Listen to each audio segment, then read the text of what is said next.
Sa video na ito, ipapakita ko sa inyo kung papaano i-link ang iyong Pag-ibig Housing account number sa iyong virtual Pag-ibig app at kung papaano magbayad online sa iyong Pag-ibig Housing loan. Kaya, without wasting your precious time, let's get started.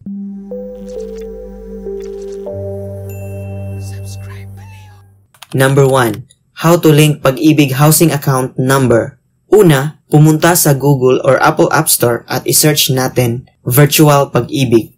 Tapos, i-click ang download. Pagkatapos ma-download, click open. Kung wala pa kayong account, you can click create account. Meron na akong video niyan sa itaas. At dahil meron na tayong account, click na natin login. Ilagay ang iyong email address. Tapos ang iyong password. Then click login.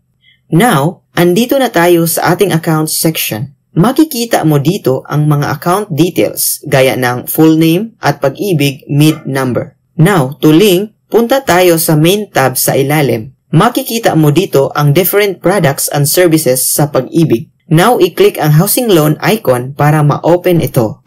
Tapos, click link account. Enter housing account number. Take note, iba ito sa Pag-ibig mid number na nakikita niyo kanina. Makakakuha ka lang ng housing account number kapag na-approve ka sa iyong Pag-ibig loan application gaya ng nakikita nyo. Now, ilagay na natin ang housing account number, tapos click link. Lalabas ang iyong housing account number at saka loan balance. I-click na natin para ma-view ang iyong loan details. So, unang-una, makikita mo ang iyong loan balance. Ipinamumukha talaga kung gaano kalaki ang utang mo. Tapos, ang borrower's name at account number ng iyong housing loan. Sa baba, merong account summary ng iyong loan at statement of account sa ilalim. Dito mo makikita ang iyong account info, current billing, last payment details. Sa ibaba naman, makikita nyo ang payment history. Sa nakikita nyo, aabot na sa 6 months ang nabayad kong monthly mortgage dahil February pa lang na-approve na tayo. So start na ako magbayad doon. Now, kung gusto nyo naman tanggalin ang iyong account, pwede nyo i-unlink sa ibaba. Anyway, madali lang din naman mag-link pabalik.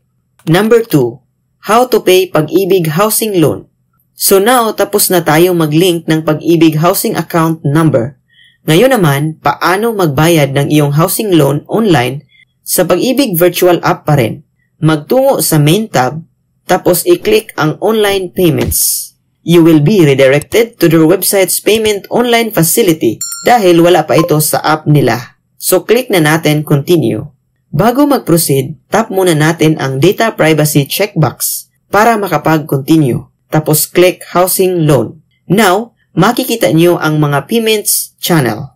GCash gagamitin natin. Take note, required itong merong mga asterisk na kategory. Now, continue na tayo. Sa program type, ang housing loan ay pre-selected na ito. Membership category. Select natin local. Then, payment method. Piliin ang GCash. Punta tayo sa ibaba. Ilagay ang iyong housing account number. Pag nalagay mo na, click natin verify to make sure na tugma sa borrower's name. Kapag tama ang borrower's name, proceed na tayo sa amortization. After mo malagyan ng amortization amount, automatic na ito mag-a-add sa amount due. Convenience fee, which is 5 pesos at saka total amount due. Now, pag okay na, click next. Billing address naman at contact information. Ilagay ang billing address line 1. Tapos, billing address line 2 naman. City or municipality. Zip code, then country. Then, member's mobile number. Select nyo muna yung prefix. Ito yung first 4 number sa iyong phone number. Then, input the phone number. Member's email address naman. Make sure na tama ito dahil dito nila isi-send ang resibo mo. Now, enter the CAPTCHA code. Pagkatapos itap ang I agree checkbox, click next. Review the details carefully. Kung tama na ito lahat, click proceed. Now, sa payment option naman, pwede rin ang Maya pero GCash ang gagamitin natin. Click natin ito. Then, input your GCash mobile number. Then click next. Enter the 6-digit authentication code na matatanggap sa iyong GCash mobile number. Pag na-input na, click next. Then, enter your 4-digit GCash MPIN. Tapos, click Next. Review the details pag okay na. Sa ibaba, click Pay 10,000.33. Then click Proceed. Now, your payment is successful. For confirmation, mag-i-email din sila sa iyong successful online payment. Now, wait mo na lang 2 to 3 business days para mag-reflect ang iyong payment history sa iyong Pag-ibig virtual app or sa main website.